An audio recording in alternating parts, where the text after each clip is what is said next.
Hey, everybody. Welcome to This Week in Pre-IPO Stocks podcast with me. I got the world famous Evan Cohen. He's the founder and chief operating officer of withvincent.com. It's a media company focused on alternative investments. Clint is on a plane and Nick is wrapping up the end of the year for PM Insights this week. So, all right, man, I have three things to talk about, but you said you had a couple things you want to hit on too. Naturally, it's the two of us, so this can be like a conversation if you're cool with that. Well, I mean, the big news that had dropped on Sunday was Sam Altman's blog about what he thought the roadmap for 2025. Well, what do you think? Do it. What do you think? Well, there's part of me that sits there and says dropping this on a Sunday evening, right before the markets open for the first Monday of the year.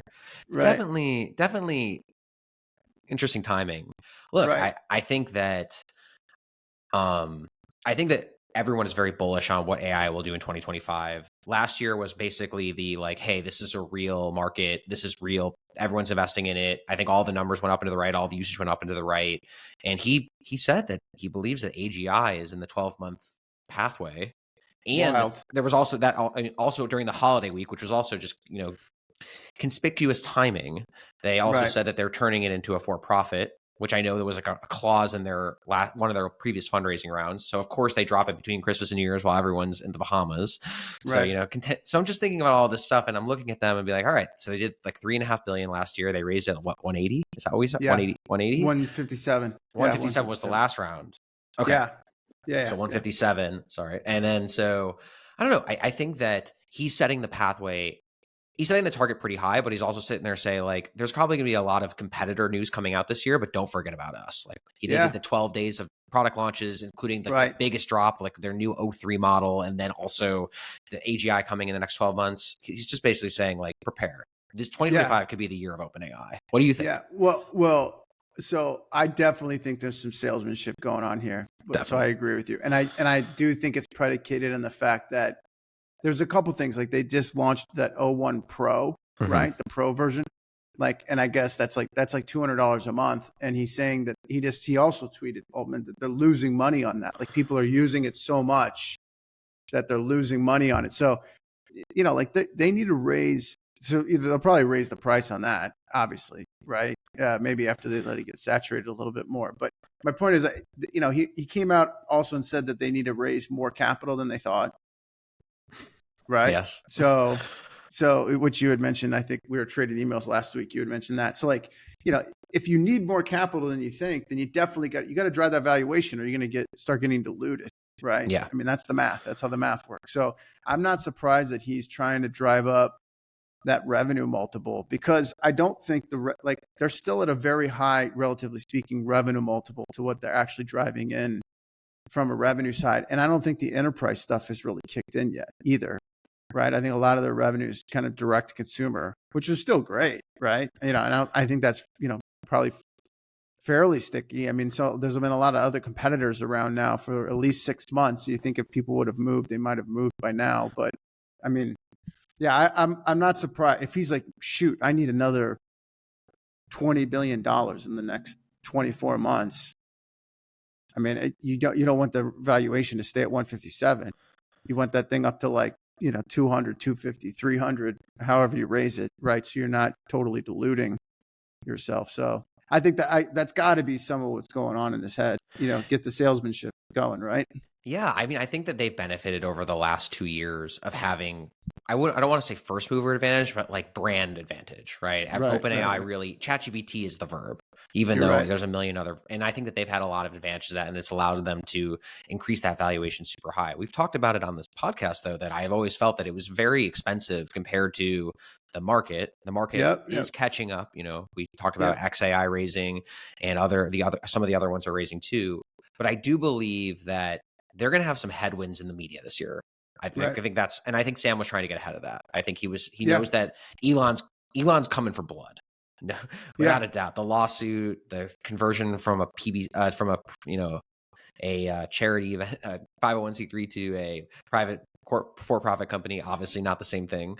So I think he's trying to get ahead of the narrative, and he has to continue to build the long tail path. What I also think we're starting to see is that the competitors are gaining some consumer market share. I mean, Google's AI products have been pretty impressive. Anthropic and Claude is growing really well. I would say even Meta, they're integrating their AI more deeply into products. And I think Sam he realizes that this is going to be a money game, and this year is going to be very much more competitive because that first mover brand advantage is probably going to wither a little bit. And so he's probably focused on, okay, while everyone else is trying to win consumers, we're going for AGI, and don't forget about us. Right. We have a lot of money. Well, I got to tell you, if they can pull through on AGI, that's wild. You know what I mean? But let me ask you though, if they do, what's stopping another competitor from getting there within 6 months? Like, is it really a competitive advantage? Listen, fair point. I mean, I think ultimately, and we talked about this a lot, right? Ultimately, this is going to be like, how are people going to be using this stuff? You know, so like the actual applications, which I do think, like you just said it, 2025 is going to be the year where a lot of this stuff starts to get implemented. Like that's going to be the big thing, I think. And then, so if they have AGI, that's great. But like, what does that actually mean? You know what I mean? So is it like I'm talking to a 25-year-old, like sitting in my computer and I can just tell it what to do and it will just go off and do stuff? Can I send it off on a project and it comes back 30 days later and it's like, I'm done? You know what I mean? Like that's the kind of stuff where like, it's great to say that you have it. Obviously that'd be like a technological feat, unparalleled probably by almost anything that we've ever done in the species. Right. But what does it actually mean? And if you put your investor hat on, like, what's the dollars and cents of that? Right. Yeah. It's valuable in my opinion if you're a business. Do you use in your business any agents today? Like, no, this is what I'm saying, man. Like look, I'm like a small business guy. Okay. So, you know, maybe if I'm a big, huge company, I got a whole army of people on this and we're starting to implement agents, but I don't know. I talk to people who work for big companies, like they're not doing that yet. So this is the thing. They're all talking about it and I do think they will do it. Right. But how long does that take? And then, you know, what's the difference of doing an agent, to your point, or a whole bunch of agents versus AGI? Like, is it that much of a difference? I don't know. Yeah, I think that's a fair point. I feel like I've heard a lot of predictions for 2025 to be the year of agents. I have yet to see an agent in the market where I've been like, that really changes a lot of things. Besides, like Google's like make a reservation at a restaurant. They call, you know, I don't see a lot of agent integration, and so I remain optimistic. And you know, OpenAI has had that app store for a long time. I don't know a lot of people that use it. But look, well, I think that Sam is trying to set them up to be in a position to continue to own the narrative and not be forgotten. Right. Yeah. Well, I mean, if XAI, they're firmly planting their flag that scaling with the GPU, their GPUs, like data center is like the number of GPUs is directly correlated to how great the model is. Right. So if that ends up being true, then it's definitely a money game. Yeah. Right. I mean, if I think OpenAI is definitely optimizing on models and reasoning and some of these other things, right, to kind of further push, but they don't have, as far as I know, they don't have their own data centers that they own. They're using Microsoft Azure, right? Yeah. So, and they're stuck with it because of the deal they made. So they are kind of tied. Yeah. So, I mean, I've heard rumblings that they're making their own chip at OpenAI, AI focused chip. So like that could be interesting, but I don't know if that's inference or if that's training related, but like, this is the kind of stuff. It's just, there's just a lot. I think, let me say it this way, just cause we're at the, 2024 to 2025 range. In 2024, I think people were still like, at the beginning of the year, people were like, is this AI thing going to really be a business? Right. I think now in 2025, everyone's like, this is like a business. Definitely. Like everyone, I think to a person, people like AI is going to like be very important in a lot of different aspects in a lot of different industries. But now it's just like, to me as an investor and like picking winners, you know what I mean? The devil's going to be in the details, right? The one thing that I will say OpenAI has, I think, going for it is every developer I talk to knows their APIs. Yeah. Right. And to your point around the first mover advantage, there's a lot of developers that I've talked to that have already coded to OpenAI's APIs. And then they're using like, ChatGPT 3 or whatever for whatever use case. And it's like doing fine. And it's very inexpensive. So like, why change anything? You know what I mean? So like that's the other bit too, is like if you got an agent and you don't need like the most cutting edge model, but you've already done all the work and you've implemented it and it's working, right? Like why would you go rip that out and move to somebody else if it's the same price? You know what I mean? To me, it's a great question. And you're right. Like the cost of switching will always be a thing. I do believe that there's a lot of talk about routers, like model routers where you can switch. I mean, I think that's what Poe does, which is like they like route between a lot of different models depending on the question. The reason to switch is if the quality of answer is better, right? And the cost of inference is lower. So those are the only two benefits. And I think the challenge with one of these large and like broad models versus very specific is that what I think you're going to want for some of these agents is much more tuned specific models, specifically for like a use case like legal, compliance, medical, like at the end of, and that's where you're going to get there. Like I think that, for example, like if you and I were creating an app that was like, hey, it's an AI chatbot that you can talk to about medical symptoms you have, like WebMD style. Like you probably could use the off-the-shelf ChatGPT 3. You might 4.0 might be better because it just might have more accurate data, more up-to-date data. But you probably want to fine-tune something or use something that's constantly updating and with the web interface and is less expensive. So there's reasons, but it all depends on the use case. And I've always said that I feel like the model side will be somewhat commoditized, and the question is like what's the data stack, the data and the stack? Yeah, exactly. Right.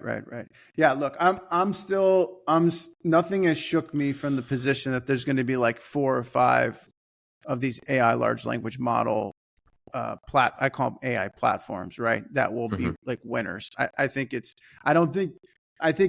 whiffs of like app marketplaces, like the Apple App Store marketplace and the Google Play marketplace and like Microsoft App marketplace. I mean, there's some other app marketplaces out there besides Apple and Android, but it's primarily dominated by those two, right? Yeah. But so with AI platforms, I do feel like you're going to have a handful of companies that will just dominate that space. But I don't think it's going to be 1 or 2, because I think to your point, that routing thing will be important. It's just, to me, it's like a function of valuation, right? Yeah. So, like if OpenAI is at 157 and they have 20% market share, do they have room to run to 300 to 450 to 600, right? I mean, they have 300 million weekly active users. To give respect, that's like 1/3 of Meta. That's insane. Which kind of begs the question is like, well, what do you think this AI platform thing would be worth, like as a total across the 5 companies? And it's probably well north of $3 trillion, $4 trillion, right? I mean, when it's fully baked, right? Yeah. So then it's like, all right, like if they all take 20%, that's okay. Like, and then if some have more than, maybe in the 30% range, if you have 1 or 2 in the 30% range, that's meaningful too. So I don't know. I mean, you're not wrong though. Like if open at $157 billion, like OpenAI has to start to flex into the 450 to $500 billion range. You know what I mean? Like within the next 5 to 10 years, I think, for that to deliver returns. But I don't think that's unreasonable. I don't think it is either. And I do believe that we're at a very interesting place right now where there is at least one Mag 7 company that is struggling with their AI implementation, and that is Apple. Yeah, big time. And Apple's got a lot of money, and their Apple Intelligence rollout has been pretty widely panned. And they have the ChatGPT integration, although it hasn't really taken off yet because the implementation has been like pretty bad from the user experience. And I do think that, if this year pans out the way I think it will be, which is I believe it'll be the year of the competitors. I think that you'll see Google, Anthropic, XAI, all of these other all the OpenAI competitors are going to start to really pick up because they've been just like sort of in the shadow of OpenAI. I think at the end of the year, if Apple doesn't get their shit together, there's a high probability that they're going to make an acquisition. I think Apple, I don't know anything about what goes on in Apple. Don't know anyone there. Those are very smart people, obviously. I just feel like they're not fully embracing AI on their phones because they're worried it's going to scare the shit out of people. Right? Because potentially, yeah. I mean, think about all the stuff that goes through this phone: your emails, your calendar, your texts. Like, and they got all the data, they're retaining all of that, right? Sure. Data. So like they could turn that thing on and have AI train on your personal data, and like it would be like scary good. It would be scary good, but a violation of their ethos of privacy. So it's like, I think they got to acquire it. They got to acquire it and figure out how to do it. I would just say you just do it or not do it. Like you either, hey, Mr. or Mrs. Apple phone customer, you're going to hit this button and the AI is going to know everything. So you're either going to do it and it's going to be like the most amazing thing you've ever said, but you got to share all your data, or you're just not going to do it. Because I got to tell you right now, they're trying to step into this thing. And I think people have an expectation. Well, why doesn't it work? Like I asked it to do something. I asked it to do this. It doesn't work. It's because it's not like fully embracing everything that they got, just going for it. You know what I mean? I agree wholeheartedly. It's a hesitation to just go for it, just fully embrace. But I think people would do it. I think people would do it. I think so. I had this weekend I had to actually restore my phone because for some reason my passcode got changed. I don't even know how that happened, and it was a total nightmare. Trying to get all your two-factor back, like all the stuff figured out, and I had a backup somewhere, which was nice. And I realized that I have a pretty secure system for myself, but if everything was in the AI cloud, I'd be I'd be totally compromised. Very dangerous. So it is a little scary. Good frankly. point. We're entering into these places. We can kind of move on to the next topic. It actually rolls. The next topic should roll into this anyways, so we can talk about it. My prediction though is that Apple's going to go for it in 2025 to buy someone, or they're going to do it in house. No. I think they're just going to totally embrace AI, and like people will have to sign their life away in blood, and then you'll be able to let it rip, and then everyone's going to be like, "Oh my gosh, this is the most amazing thing I've ever seen in my life." And 25% of the population will be doing it, and then everyone will just eventually embrace it and just go for it. Right? I will say that not only do I agree with you, I would say if they don't do it this time next year, we're going to be sitting there being like, they're in trouble. Yeah, right. Fair point. I think that you are absolutely right, and I think that if they don't do it, we're all going to sit there and be like, "This is classic Apple." Like, slow. We got a new executive branch coming in, and M&A will be back on the table. So to your point, maybe some deals will get done. I think it's probable, highly probable. Yeah, it could be interesting. Okay, cool. I'm going to kill one of these two topics. How about we talk about Anduril first, right? So totally. Anduril, Palantir, OpenAI, SpaceX, they're all like getting into defense now. Yeah, right. It's the Founders Fund Defense Tech ETF. Oh my gosh, they're like going after the jugular for all these legacy Lockheed Martins, Boeings, Raytheons of the world, right? I'd be shaking in my boots if I had that crew coming after me. Woo, Yahtzee. Oh yeah. So what do you think? Like, is this a real thing? Like, can these? And I don't think it's a question of can they out deliver on these like legacy, defense primes? Because I think everyone would say, of course they can. But like, do you think that the bureaucracy, like, do you think the Pentagon will go for it? I do think the Pentagon will go for it. I think the new administration is absolutely a boon for them, especially with all of the, Peter Thiel disciples in the White House helping advise and guide the way this should be going. It is a little interesting though, because on the one hand, there's the Doge movement, which is really designed to create government efficiency. Hey, we're spending way more than we should, so let's cut back the spending. And on the other side, there's these new companies that are trying to vie for some of those dollars, which obviously there's a conflict of interest because those guys want those dollars. So, I think some of the excitement about those startups going after, Lockheed and Raytheon is that there's a massive amount of spend that they can go after, a massive TAM. And if they can get even, double-digit percentages of it, they're going to make a lot of money. At the same time, that TAM should be going down because Doge should be sitting there saying, why are we spending, hundreds of billions of dollars on this? We should be spending less. I think it's sort of like two sides of the same sword, but it's interesting in the sense that I think that Doge is really focused on making sure you're efficiently spending. And those companies are absolutely going to sit there and say, well, we can do this for cost plus, or we can do this for way less than cost plus. We can do this for pennies on the dollar. And I think that, it's really, I think it's necessary. I have my own personal bend about the military industrial complex and the amount of money that goes into it. And I think that I'm all for efficient spending. I do think the Pentagon will go for it, but it will require some, massaging of getting those deals done. We talked about this before the call. Like, there's always a little bit of like relationship building, how things get done. Yeah. How things get done. I do believe that the guys that are helping advise in the White House, the Peter Thiel disciples, understand how that works. They're not oblivious to it, and they have money too. So I think they can figure out a way to make it happen. Yeah. I mean, it certainly opens up an interesting perspective from an investor, paradigm. I mean, most of these companies that we mentioned here are pre-IPO stock businesses, Anduril, OpenAI, SpaceX. So, I mean, it's awesome. The one thing I find really compelling about it, and I don't even know if the Lockheeds and the Boeings and the Raytheons, et cetera, can even compete. It's like, it's not even the same thing. It's not like SpaceX is trying to build like a fighter jet.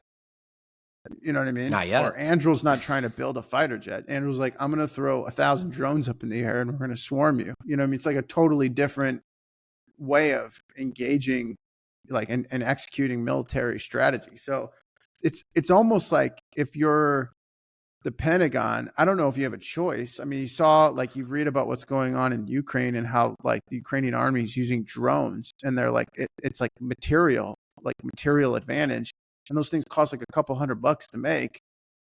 I mean, that's like, you gotta stand up and like say like, things are different now. So like, we have to start doing stuff like this, or we're going to start losing our advantage on the battlefield, our technological advantage on the battlefield. So yeah, you bring up a really good point that I hadn't really thought about until just now, which is that at the end, like whenever there's been a big technological revolution, an element where we as a country or the world as some civilization has invested a substantial amount of money in military technology, it always increases to a point where we're like, oh shit, we went too far, and now we have to figure out how to like bring it back down. So I think about the Manhattan Project and bringing that up. Yeah. Like, before that, chemical warfare in World War I, and we're like, okay, like we created this monster, now we have to figure out how to bring it back down. Create this monster, we bring it back down.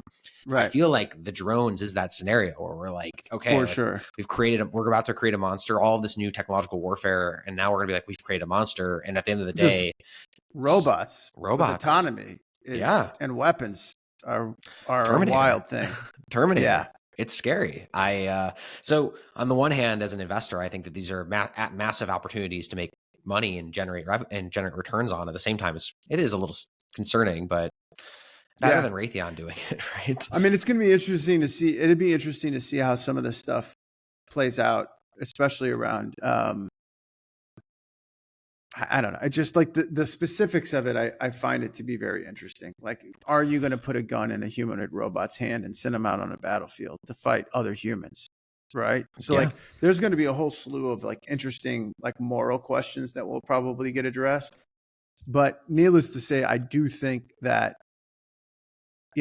there's other countries in the world that are doing this stuff. Like, so you see China's military is using like the robot dogs with like a machine gun on the top of its back, and it's like running into buildings, and you know what I mean? It's like, so if your enemy's using this stuff, you kind of have to, right? And then naturally you want to be like, well, we got to have better stuff than they do, right? At least match them. So it's like some of this stuff is just like, it's like inevitable. And my point is, and ultimately, what's my point?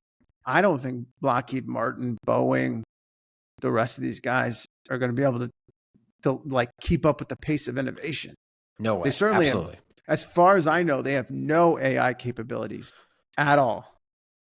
Zero. They're complacent, and they deserve to be disrupted, in my opinion. So that's a lot of money. So to your point, like that budget at the Pentagon could get cut in half, and that would be killer for all those legacy defense primes.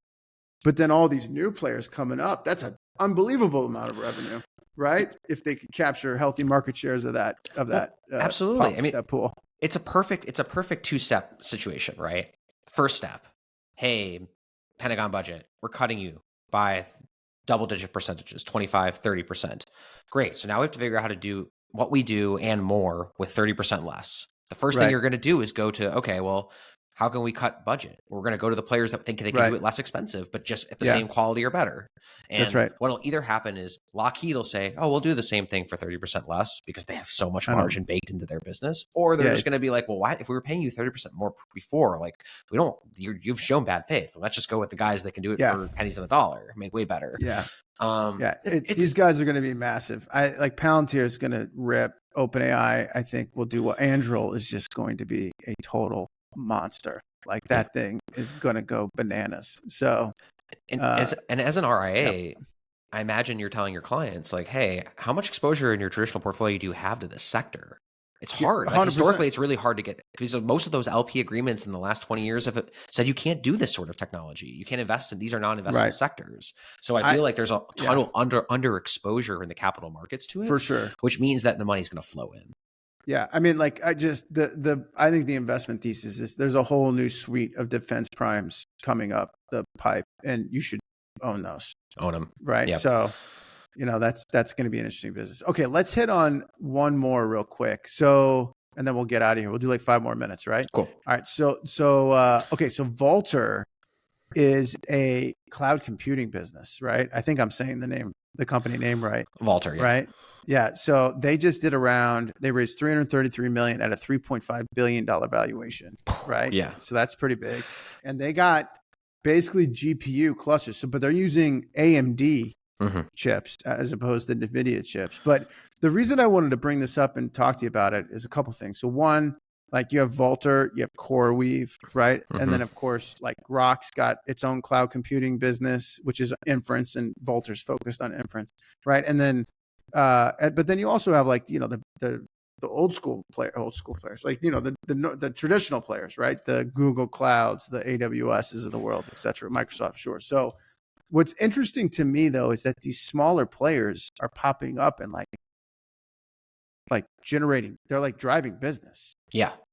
So like, what are your thoughts? I have my thoughts, but I'm interested, why are these companies even able to exist in your opinion, and kind of not only just survive, but thrive, right? I'm interested to hear what you think. So one, this is an amazing company that my understanding, this is their first round of outside capital. So they got to $3.5 billion over $3 billion valuation, totally bootstrap, which is insane and really impressive. That's awesome. I mean, congratulations. Yeah, it's amazing. To those guys. They just made an unbelievable amount of money. Yeah. But they built an incredibly good business. And the reason why I think that they can exist is because the TAM is just so absolutely large. Demand for compute. Is that what you're saying? The demand for compute and the different verticals that need it. Right. So my understanding is that Vultr primarily focuses on the small and medium sized businesses. They're not like a massive cloud player. And I think it's interesting that we talk about cloud computing and we always name the big guys, Azure, Google, AWS, but there's always there's DigitalOcean, there's Rackspace. Sure. Like there have been server businesses that we don't even talk about that have been around for decades. And so I think that just like at the end of the day, the reason why you can compete is because a lot of times the biggest players, they build a product that is so universal that it's not very specialized. And sometimes you want a very specialized product that specifically meets what you're trying to do. And maybe the pricing model fits what you're looking for. Right.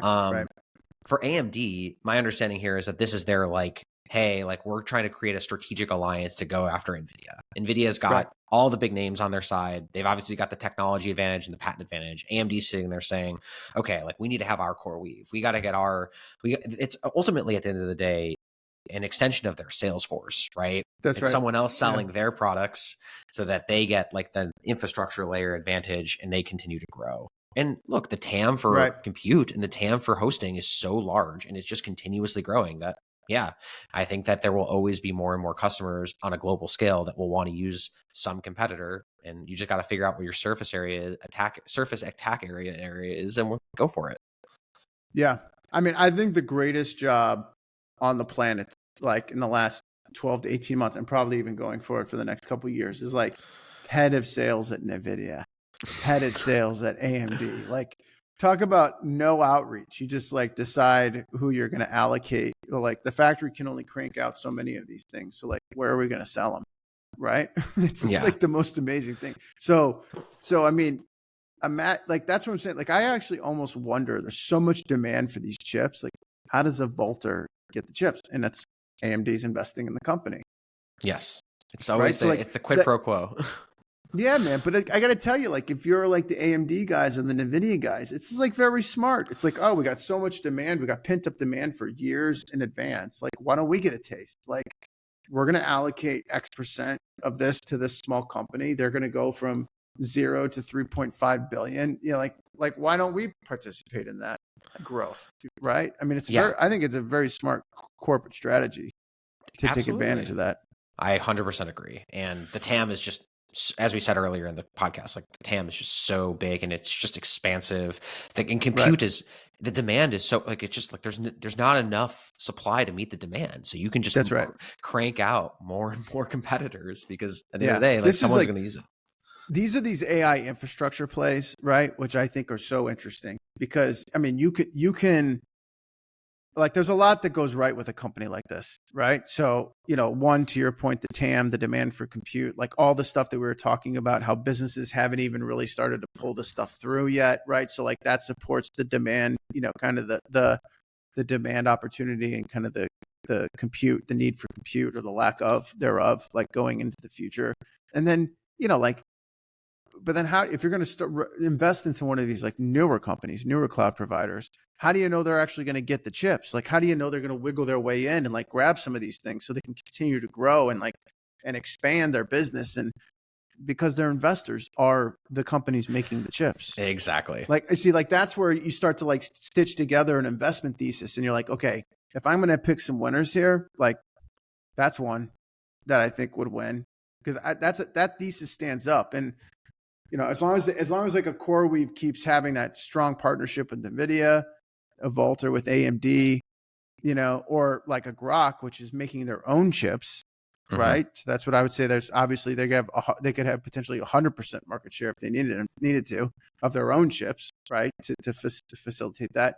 That's like an interesting investment thesis, in my opinion. So I agree. I'm like, this is one of those things like, you know, picks and shovels, man. Like, everyone could go out and look for the gold. Maybe some of them wins, maybe some of them don't, but the people selling the picks and shovels are definitely going to win, right? And that's where I think companies like this stand to, you know, put up a nice return for their investors, right? No matter how everything shakes out. Yeah, I do think that there's a durability element to consider. You know, we talked about this when we talked about CoreWeave, which I think that, you know, today it seems so great, right? That there's not enough supply. They have access to the chips. Like they can charge a substantial amount. But I do believe that over time, the supply curve, you know, it grows up and suddenly costs come down as supply and demand normally would. And it makes me wonder if these distribution players, so at the end of the day, CoreWeave and Vultr are just distributions. They're like distribution for Nvidia and AMD. Right. Like they're the ones that'll get pinched on figuring out their margin because they're taking a slice off the top, right? That's right. So, you know, I wonder, like, I think if you invest today or you invest in the near future, yeah, there's probably a high probability of upside. But I do believe that, like, you have to look at the long tail, like look at Intel. You know, it's not always, it doesn't always work that way. It's true. It's true. Oracle, I mean, you never know. You definitely have to be thoughtful. I mean, the one thing to really consider, like CoreWeave's kind of taken a position of they're taking on a lot of debt, right? Correct. Which I get it. They have these GPU chips, which are very valuable right now. And if you can use those as collateral to go out and borrow, then to effectively buy more GPU chips. And then there's unbelievable amounts of demand, right, on the revenue side. Do it. Like, why not? Right. Like that seems like solid business. The key is just got to manage that. You just got to manage how much debt you're bringing on. Like, you can't get over your skis. You know what I mean? And, for sure. And that's where it's like, I think with these businesses, balance sheet management is going to be really important, because I don't think as an investor, as an equity shareholder, you don't want them to go out and do a whole bunch of dilution to keep buying these GPUs to keep growing. You want them to use debt. That's like actually a better use of capital is to use debt to finance this stuff and to grow the business. But it just can't be too much. Like, you can't be too greedy, right? And and to your point, like when things start to slow down, if your balance sheet isn't quite right, you're going to have a problem, right? So like, you got to figure that out and just manage it properly, because that could deep six a company. Too much debt. You know what I mean? Absolutely. And, you know, the interest rates aren't cheap. No, No, they're not. But like you could have a $30-40 billion valuation business, and then all of a sudden you're upside down on a cash flow perspective because you've taken on too much debt and like margins have compressed and blah blah blah, all the stuff you said. So like, that could end up being a challenging situation to try to get yourself out of. So I like these, but I do like these businesses. I think you got to look at the management teams and make sure that they're rock solid, right? Because you got balance sheet in the mix, which is very different, I think, from a lot of startups, right? That we typically. Well, that's what I loved about this business. That's why I like this business, even compared to CoreWeave. Again, like bootstrapped, been around for almost a decade. Like, it wasn't like I think CoreWeave, like they were a crypto company that pivoted. Like these guys have just been focused on this. Yeah. They've been in business for a long time. They didn't, even in the giant AI rush, they didn't like jump to raise capital. They built their durable business. They've got the partnerships. I think it's a strong play. And they have got the cluster computing, which is like what I think it's a very, like sort of like Grok and XAI. Like that's what everybody wants. This cluster computing is really interesting. Yeah. Yeah. All right, brother. Let's end it there, man. This was a good one. Man. I appreciate your time this week.